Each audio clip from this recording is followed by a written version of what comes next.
আমি হলাম রাজা মহারাজা। রাজা মহারাজা? আমার কাছে শুধু মজা আর মজা।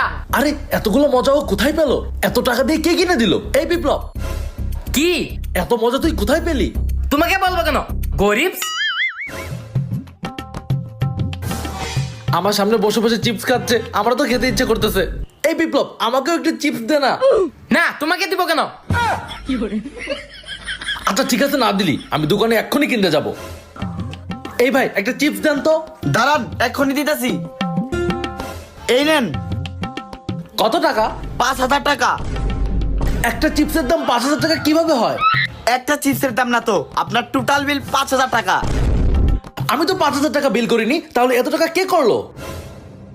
ওই তো আপনার ছোট ভাই আমার দোকান থেকে শুধু বাকি কিনে, তাই সব মিলিয়ে বিল 5,000 টাকা। আরে দোকানদার ভাই বাকি খাওয়ার কথা বলে দিয়েছে, বাকি। আজকে তো তোকে আমি খাইছি, দাঁড়া।